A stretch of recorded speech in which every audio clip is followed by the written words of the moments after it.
अस्सलाम वालेकुम dear viewers, this is Mirza Usman Ghani, principal Superior College Wazirabad.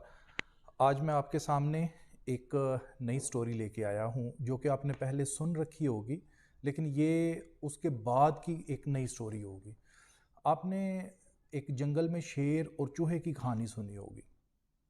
आपने सुना होगा कि एक जंगल में एक शेर और चूहा रहते हैं और शेर एक दिन शिकार करने के बाद थक हार के गर्मी से निडाल होके एक दरख्त के साए में लेट जाता है और वहीं उसको नींद आ जाती है।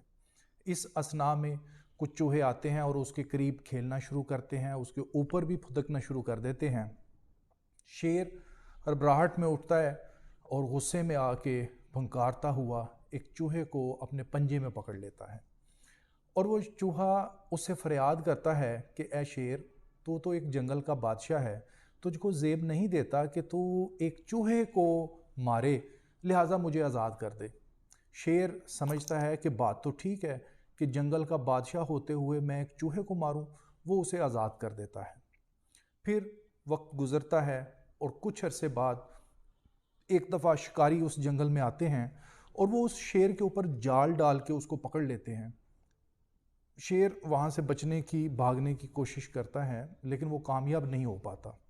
और फिर आपने सुना होगा कि शेर जब ज़ोर से आवाज़ें निकालता है, घर्राता है, तो इसी दौरान में आपने देखा होगा कि सुना होगा कि फिर उसके बाद वो चूहा उस आवाज़ को सुनते हुए आहिस्ता आहिस्ता उस जगह पे पहुंच जाता है। और जब वो देखता है कि ये वही शेर है जो कि आगे जाल के अंदर फंसा हुआ है, तो वो सोचता है कि क्यों ना आज एहसान का बदला चुका लिया जाए। वो चूहा शेर के पास जाता है और उसको जाके कहता है कि ए शेर, मैं वही चूहा हूँ जिसके साथ तूने एहसान किया था और उसको माफ़ कर दिया था, तो आज मैं चाहता हूँ कि क्यों ना तुम्हारी मदद की जाए। लिहाजा वो चूहा अपने दांतों के साथ उस जाल को कुतरता है और वो शेर वहाँ से आज़ाद हो जाता है। अब जब शेर आज़ाद होता है तो वो सोचता है, यहीं से कहानी में ट्विस्ट आता है और जो आपको मैं एक नई स्टोरी सुनाने जा रहा हूँ वो यहीं से शुरू होती है कि जब वो शेर आज़ाद होता है तो वो सोचता है कि मैं तो जंगल का बादशाह हूँ, मुझे ये ज़ेब नहीं देता कि मैं चूहे के एहसान का बदला रखूँ, चूहे का एहसान लूँ। लिहाजा वो सोचता है क्यों ना इसका बदला दिया जाए और वो चूहे को कहता है कि मैं जंगल का बादशाह हूँ, मुझे बताओ कि मैं इस एहसान के बदले तुम्हें क्या दूँ।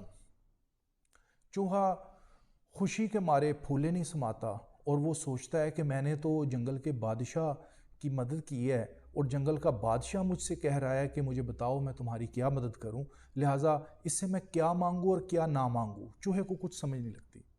इसी कशमकश के दौरान में चूहा उससे कह डालता है कि शेर, मैं चाहता हूँ कि तू अपनी बेटी को मुझसे ब्याह दे। शेर उसकी हामी भर लेता है और उसको कहता है कि ठीक है, मैं तुम्हारी इस ख्वाहिश को पूरा कर देता हूँ।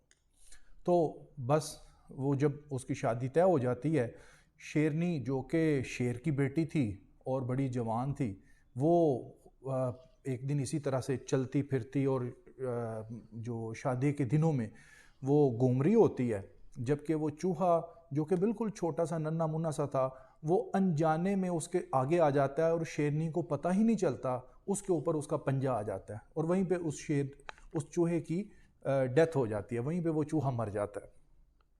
तो लिखने वाले लिखते हैं कि असल में हमें जो इस कहानी से सबक हासिल होता है वो हमें देखना है कि हमें क्या सबक मिलता है। तो इसमें जो इस कहानी के अंदर जो पहला सबक छुपा हुआ था वो ये था कि एहसान का बदला एहसान से ज़रूर चुकाना चाहिए।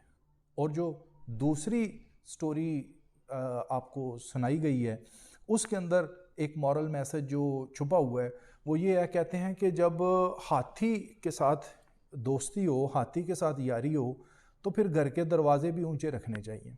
और फिर इसी तरह से इसका एक और जो मतलब इसका निकलता है जिससे हमें ये समझना भी चाहिए और सीखना भी चाहिए, वो ये है कि हर खुशी के अंदर और नहायत खुशी या नहायत गम के अंदर कभी भी बग़ैर सोचे समझे फौरी तौर पे कोई फ़ैसला नहीं करना चाहिए। ڈیئر ویوز، یہ تھا ہمارا نئی سٹوری کے ساتھ کچھ نئے مورل لیسنز. انشاءاللہ نیکسٹ ٹائم آپ کے ساتھ ایک دوبارہ نئی سٹوری اور نئے سبق کے ساتھ میں دوبارہ حاضر ہوں گا. Wish you all the best. اللہ تعالیٰ آپ کو زندگی کے ہر میدان میں بے شمار کامیابیوں سے نوازے. تھینک یو سو مچ. اور آپ سے ریکویسٹ ہوگی کہ آپ اگر اسی طرح کی مزید اچھی ویڈیوز دیکھنا چاہتے ہیں تو اس چینل کو سبسکرائب بھی کر لیجئے، اس پہ لائک بھی کیجئے اور اس پہ اپنے کومنٹس کے ساتھ فیڈ بیک بھی ضرور دیجیے گا. Thank you so much.